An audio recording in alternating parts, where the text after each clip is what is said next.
Bonjour, vous vous sentez concerné par le réchauffement climatique. Vous voulez faire des économies d'énergie parce que son coût ne fait qu'augmenter. Ou bien vous devez offrir un cadeau, mais offrir pour offrir, ça vous saoule. Un cadeau inutile, c'est encore du CO2 pour rien, vous vous dites. Vous recherchez le cadeau écolo ultime, celui qui ferait le plus de bien au problème du réchauffement climatique et qui ferait économiser le maximum d'énergie. J'ai la solution pour vous.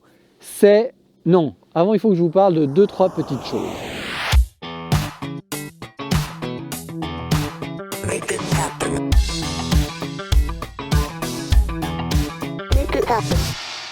Le chauffage du foyer coûte en moyenne à un ménage français 1 696 € par an. Bien sûr, c'est une moyenne qui ne veut rien dire car elle dépend de la taille du logement, du type d'énergie utilisée, du lieu géographique, de la température choisie, de l'efficacité énergétique du bâtiment. Ce que je veux juste montrer là, c'est que c'est un budget très important, environ les 2/3 de la facture énergétique du logement, et qu'avec le prix du gaz et de l'électricité qui flambe, ça va peser de plus en plus dans le budget des Français. Et pour beaucoup, se chauffer devient une réelle difficulté financière. D'après une revue de littérature par Jeannette Rudge, il y aurait une surmortalité hivernale de 30% dans les logements à température trop basse. Un autre exemple très parlant, suite à la hausse des prix qui ont suivi l'accident nucléaire de Fukushima au Japon, des chercheurs ont estimé qu'un quart des décès dus au froid au Japon serait ainsi attribuable à la hausse des prix de 2011 à 2014. Ce qui est sûr, c'est que la précarité énergétique, déjà bien présente, va flamber avec les années qui viennent. Actuellement, on invite les Français, au nom de la sobriété, à mettre la consigne de chauffage à 19.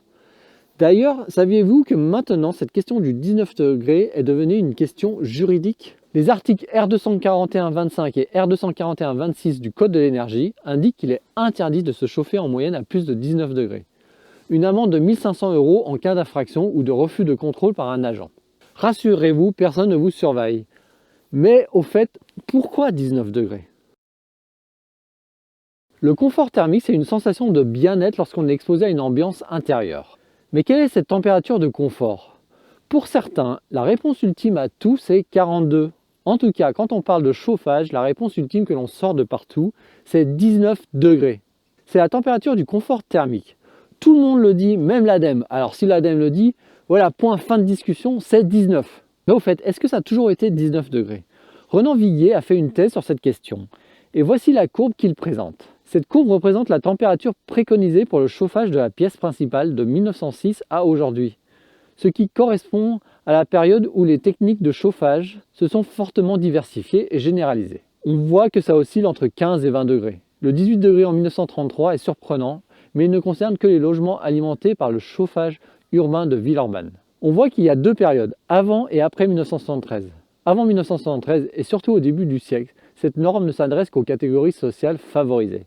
David McKay mentionne une température ambiante moyenne de 13 degrés au Royaume-Uni en 1970.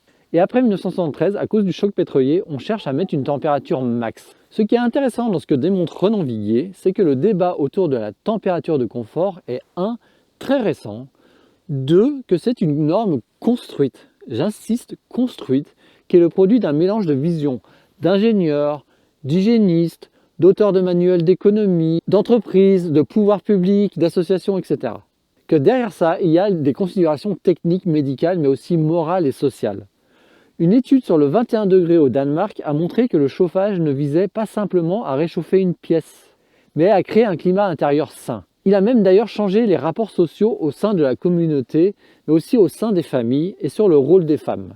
Ce changement de chauffage a également contribué à la popularité de l'utilisation des textiles légers comme le coton et les tissus synthétiques au détriment de la laine. Une étude chinoise a montré que les habitants des grandes villes portaient des vêtements moins chauds que ceux des campagnes et des petites villes, et chauffaient plus. Preuve que c'est bien une construction sociale.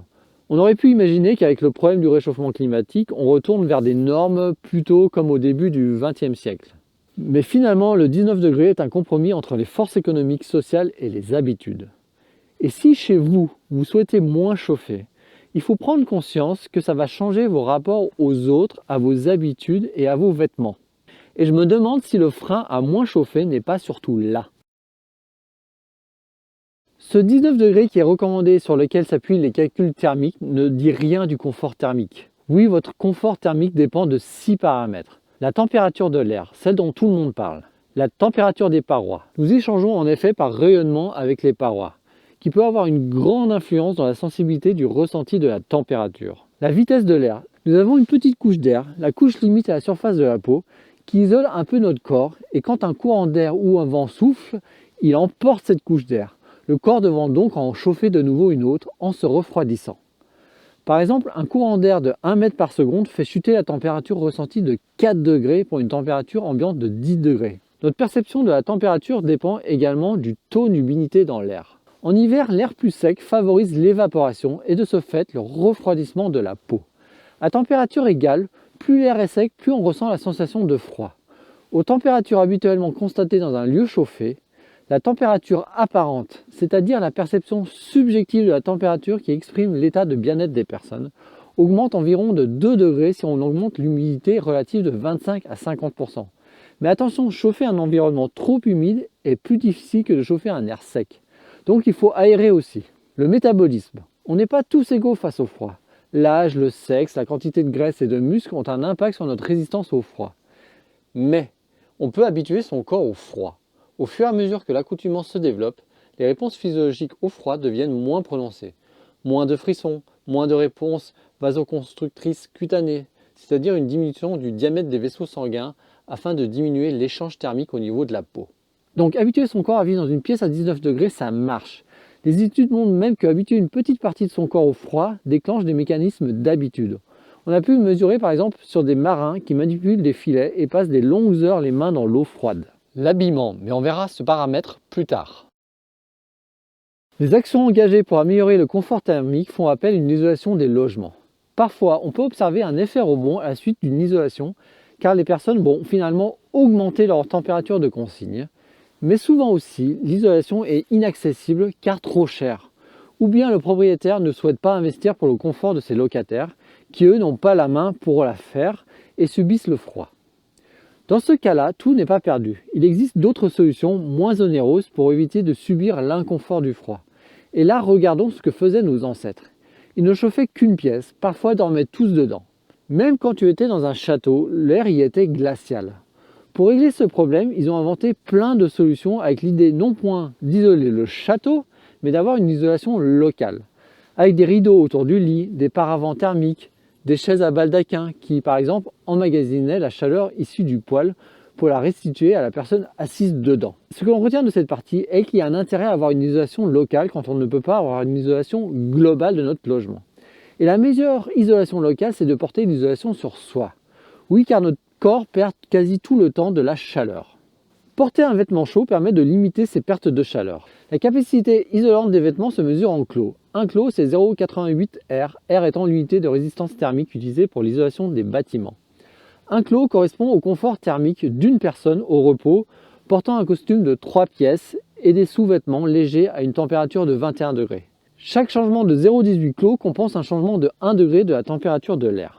Par exemple, un pull, c'est 0,30 clos. Ça veut dire qu'une personne qui regarde la télé sans son pull, au lieu de le garder, devrait augmenter de 1,6 degré la température de chauffage pour maintenir le même confort thermique. Tous ces chiffres viennent d'un super site, Solar Low Tech Magazine. Un clos, c'est environ 3 kg de vêtements. Donc si tu veux passer à 2 clos, c'est 6 kg de vêtements. Ça commence à faire beaucoup. Mais il y a une solution. Le plus efficace, ce sont les sous-vêtements longs. En étant très proche du corps, il limite les perturbations de la couche d'air isolante autour du corps et empêche l'effet cheminée, c'est-à-dire la ventilation des couches d'air emprisonnées qui se produit quand vous avez des vêtements amples, genre un gros pull norvégien avec des rennes dessus. Un collant et un sous-vêtement long, c'est 0,6 clos, de quoi diminuer de 3 degrés la température de chauffage, donc une baisse de consommation d'environ 20 à 30%. Et grâce au pétrole, on fait maintenant des vêtements techniques super efficaces. J'ai cherché comme un taré sur le net les valeurs de clos de sous-vêtements techniques sans succès. Mais vous savez à quel point je vous aime. Je suis sérieux, l'occasion de vous remercier tous pour votre soutien. Bref, du coup, j'ai contacté pour vous plusieurs entreprises qui font des sous-vêtements adaptés pour lutter contre le froid. Je leur ai demandé si elles avaient leur valeur de clos ou si elles avaient fait des études pour savoir de combien de degrés en moins on pouvait chauffer son logement si on porte leurs vêtements. Certaines m'ont nommé, mais une m'a immédiatement répondu, c'est Uniqlo. Pour ceux qui ne connaissent pas Uniqlo, propose une gamme d'habits appelée Heat Tech qui permet de garder la chaleur corporelle. Bon, une petite précision, je ne suis pas devenu influenceur payé pour chercher à vous vendre quelque chose. Je ne vous dirai pas qu'ils sont mieux que leurs concurrents, car j'en sais foutre rien et ce n'est pas le propos ici. Moi, je voulais juste des données pour faire des calculs thermiques. Hélas, la réponse n'était pas assez complète, du coup, ils m'ont proposé une tenue pour que je puisse faire ces tests. Je les remercie pour ça. Attention, normalement, monter un protocole sans biais, je sais faire, mais pas là. Le principal biais est que je sais quels vêtements je porte, mais je voulais quand même vérifier ce que dit la théorie. Bref, pour ce test, je porte un sous-pull Tech Ultra, c'est-à-dire le plus chaud de leur gamme. Un collant Ultra aussi et des paires de chaussettes aussi de cette gamme. Par-dessus, je mets un jean et un pull pas spécialement ultra chaud, mais chaud quand même. Ouais, je sais, j'ai pas de style, mais l'idée est de montrer que pour ceux pour qui le style est important, ça ne change rien.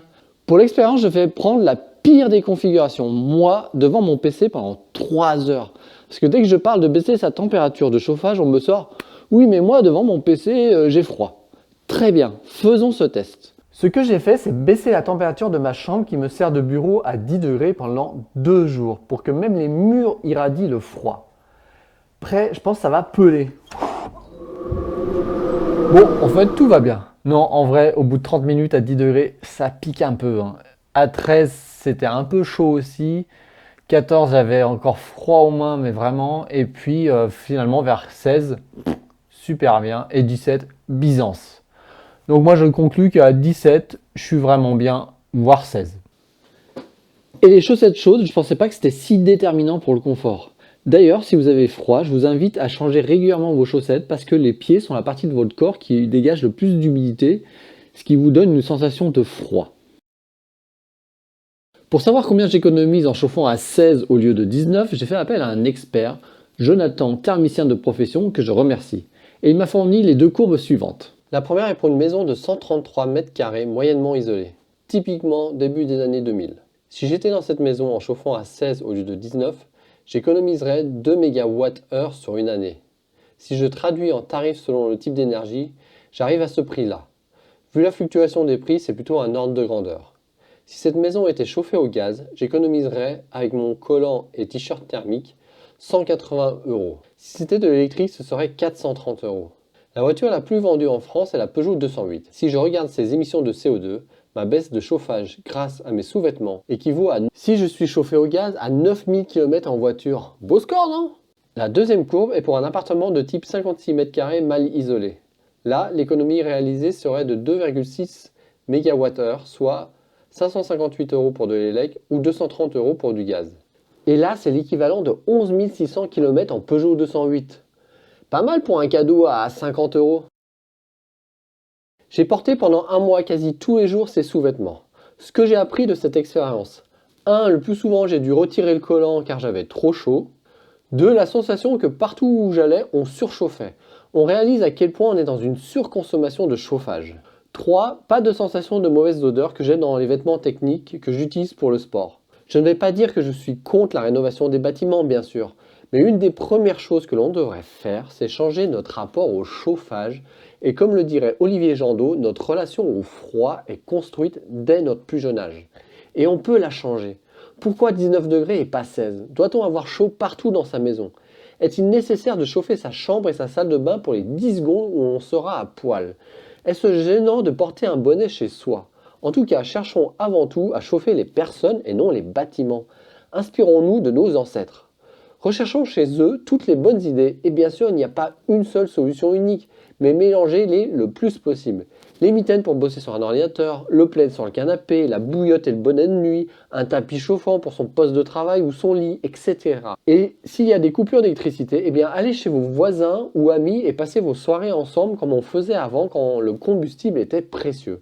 En tout cas, avec mon expérience de mettre un sous-vêtement spécifiquement conçu pour avoir plus chaud, j'étais très bien au boulot où il ne fait que 19 et chez moi je peux économiser des centaines d'euros en ayant toujours aussi chaud. En investissant environ 50 €, j'économise en CO2 l'équivalent de 11 000 km de voiture. C'est juste fou. Attention, je mets plein de pincettes à ces chiffres. Vous n'avez pas le même logement que moi, les mêmes habitudes, les mêmes colocataires. Chez vous, les chiffres seront forcément différents, mais ils seront sûrement importants aussi. Je le redis, je ne suis pas contre la rénovation des bâtiments, mais les gains observés en portant des sous-vêtements adaptés sont si énormes, et d'ailleurs souvent supérieurs à ce que permet la rénovation thermique d'un logement, que l'on ne peut pas continuer à ignorer cette solution. Avant de lancer un grand plan de rénovation des bâtiments, on pourrait peut-être lancer un grand plan d'aide pour acheter des sous-vêtements chauds. Rationnellement, j'ai beau réfléchir, je ne vois pas de meilleur cadeau écolo à faire à quelqu'un, mais aussi à soi-même. En attendant, joyeux Noël, joyeux anniversaire ou joyeux Ramadan, ce que vous voulez, ça dépend quand vous regardez cette vidéo-là. Et si vous offrez un sous-vêtement technique, pensez à leur parler de ma chaîne. Allez, tchuss! Bon, qui c'est qui m'a foutu des alpagas alors que j'avais commandé des rennes?